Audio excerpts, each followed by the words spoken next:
Hey there, comic book fans. I'm back from the comic shop again this week. I ran in and out of there so fast I don't even think I looked at the covers, but I got 8 new comics this week. But first, we'll start with my top of the printer museum covers that I looked at this week.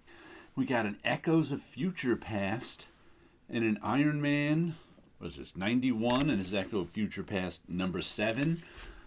I barely remember this. I don't think I got this off the stands. I think I got it a few years later. This is like 1983 or the mid-80s sometime. And this cover I looked at is actually it's signed Corey, and that's one of Neil Adams' sons, I believe, Corey Adams, because he's listed in the masthead as like the art director or something. And this is, who is that? That's Herb Trimpe. Herb Trimpe in Bradford. I don't know who Bradford is inking it, but I was like the controller. He looked like such a brute. So I had those two up on top of the printer that I was looking at this week too. Like, I don't even remember. I barely remember this cover. Once again, I think this may have been a back issue because I started buying Iron Man regularly with issue 100. But I think my first issue was like 93, maybe. The Kirby cover with the Kraken on it, I think it was. But so I must have got this one later because it's not burned into my memory like a lot of those, my first Iron Mans were. So it was fun to see that one all week. Now I'll put them away, pick a couple of new ones. What do we have here? Comic Shop News. Who is that? Lady Dark. With an E. You know, I guess so you can copyright it. Interview with Eric Radvon, creator of the new series Lady Dark. So I guess you can learn all about what the new series Lady Dark is, because I don't know. Like this is the new guys doing comic shop news, so they got a new layout, new sort of features.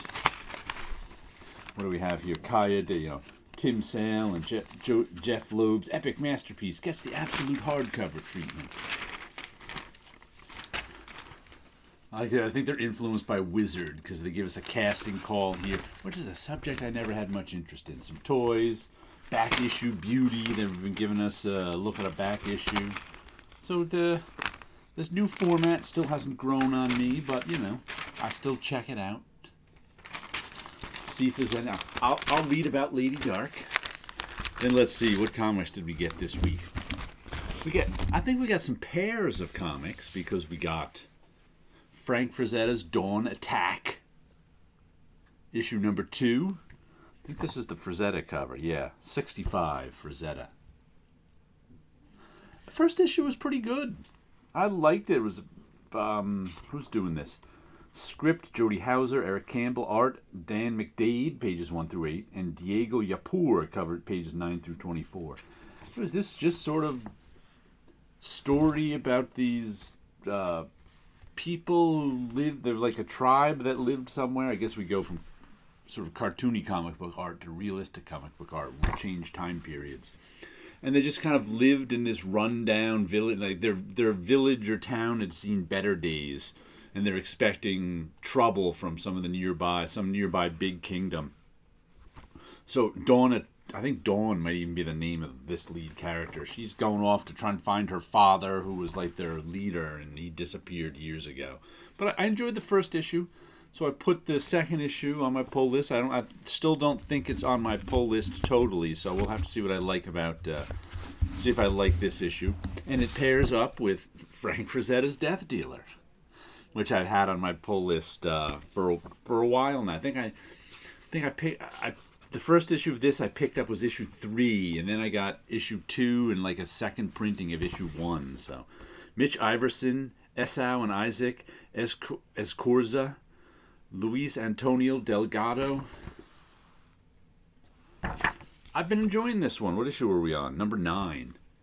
It's a Death Dealer is this guy who wears a helmet that gives him superpowers, but he's like possessed by a demon when he lets the demon loose, kind of thing. And they went to some sort of hell last issue to try and rescue a baby.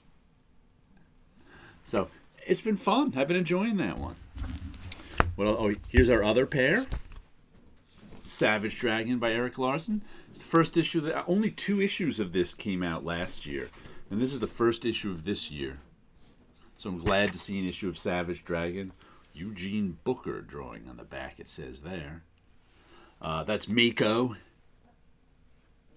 the shark villain.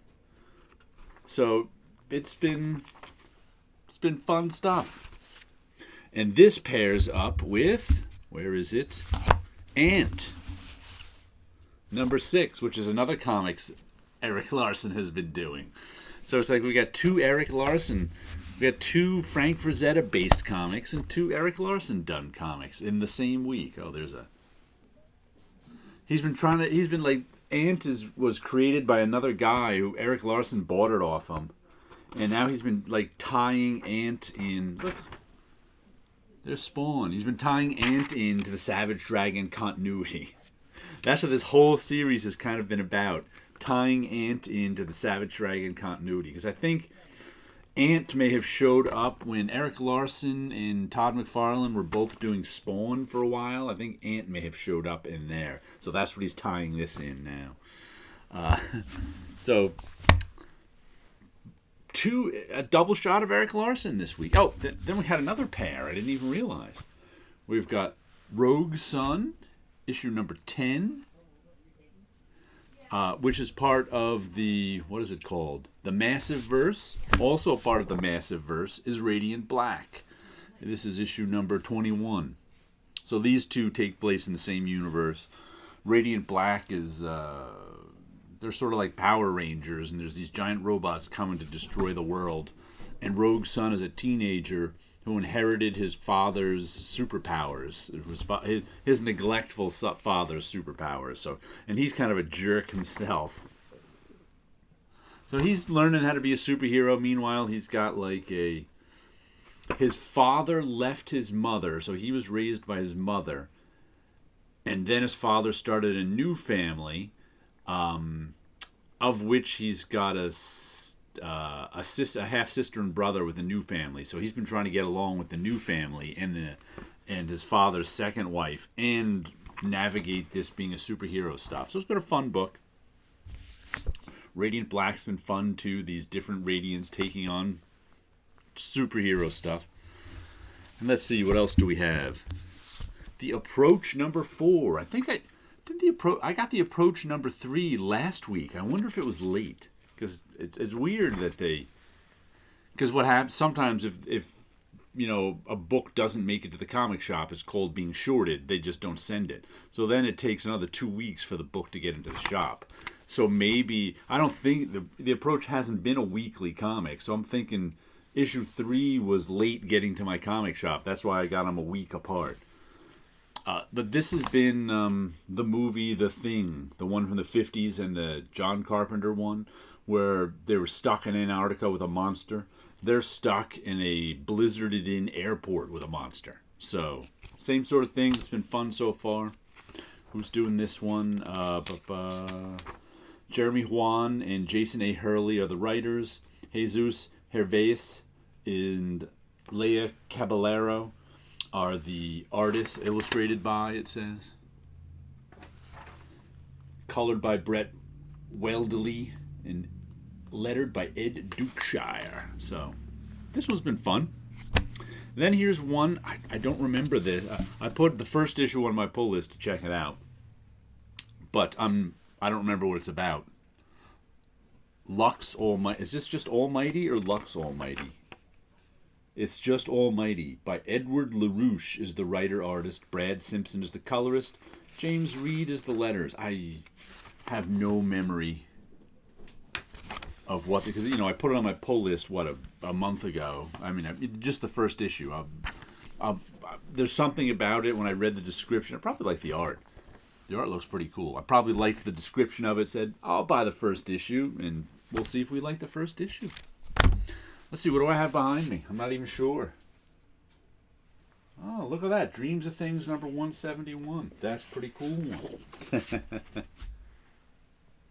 I like that. That's like a fruit striped gum face on there. Look at that. I don't think I've looked at this one. When did I finish it?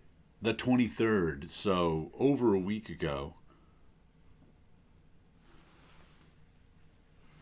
Did I show this last week? I don't even remember. I can't remember anything right now. In and out of the. I was commuting home from New York. I got commuter brain. I was in and out of the comic shop fast. And I looked at it. Let's see, what other ones we got? We got 170. Yeah, I must have showed this one last week. Yeah, with the creepy guy. And this one this week. I kind of like that one. Guy wearing a puppet show on his head, I think. Alrighty, well there you go. A little bit of artwork, some comics, and you guys have a good week out there.